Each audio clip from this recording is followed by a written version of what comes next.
We are. We're doing a practical word today. Now,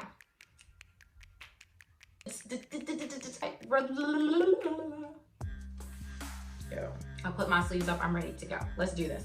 Welcome to my channel. I'm Mariah Faith, and today's practical word is based out of Genesis chapter 38. And we're going to be talking about seizing opportunities. So if you like this video, then give it a thumbs up. If you like these types of videos, then I highly encourage you to subscribe to my channel. And as always, please comment. Give me your questions. Let me know your testimonies. I love reading what you guys have to say. Okay, so let's get into it. I was gonna try to memorize this, but it's a lot, guys. Like I can't. I got my notes here. I'm gonna give you some exposition. Okay.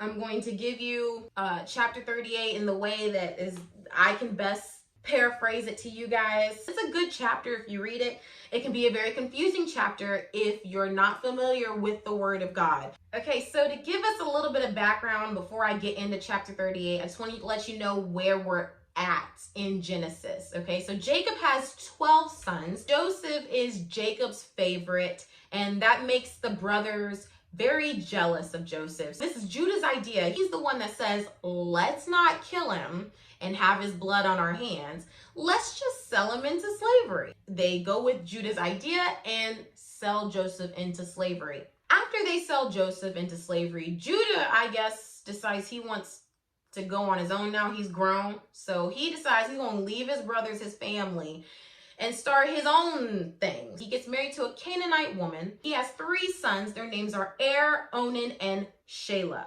I may not be pronouncing their names right, but honestly, who cares? For his firstborn, Er, Judah sets him up with a chick named Tamar. And as it turns out, God thinks that Er is wicked. We don't know why, but he does, so he kills him. Being the custom, Judah tells Onan to go into Tamar and to produce an heir. So Onan's like, I ain't doing that, but I do want to get it in. So he decides to have sex with Tamar, but he invents the pull-out method and pulls out before his seed can get into her. This is deep already. So now Er and Onan, both of 2 of Judah's sons, are dead. He is like, I'm not giving my last son to this chick. Like, I'm not doing that. So he decides he's not going to hook him up. And he tells Tamar to go on to her daddy's house and to live her life there until his youngest, Shelah, becomes of age to marry her. Tamar goes off to her dad's house and lives there. Judah goes on living his life. So time passes and Tamar look out the window and she sees that Shelah is grown and Judah has not called for her to be with him yet. And so she's starting to realize that Judah is straight playing her and is going to leave her in this state of limbo as a widow without an heir when he's got a son that that can do it, or he could do it himself. Judah's wife dies in the meantime. So Judah is just getting out of mourning. So one of the neighbors comes down to Tamar and says, look, your father-in-law is going up to Timnah. Tamar's like, oh yeah? So she disguises herself as a prostitute and sits where prostitutes sit. Judah cannot recognize her because she's covered. Remember, his wife, his dad, he's out of mourning now, so he's ready. He comes up to Tamar in disguise and says, so, how much is this gonna cost? And Tamar is like, I want one of your baby goats, which is called a kid. Just funny play on words. Judah's like, well, I don't have any goats with me right now. And Tamar goes, that's fine.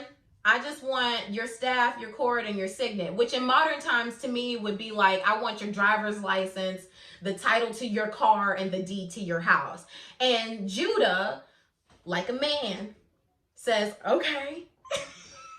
He hands those things over to Tamar and they get it in. They go about their lives and everything's fine until 3 months later. And Tamar has clearly conceived, and everybody can see that she's conceived. All the nosy neighbors see that this chick is pregnant, but she ain't got no man. So the nosy neighbors go to Judah and they tell him, this chick is pregnant. And Judah's like, finally, I can get rid of her. Let's burn her. And Tamar is like, well, before you do that, I think y'all should know who the baby daddy is. And so she brings out the driver's license, the title to the car, and the deed to the house. Judah is sitting there with a I just got played by the chick I was playing face.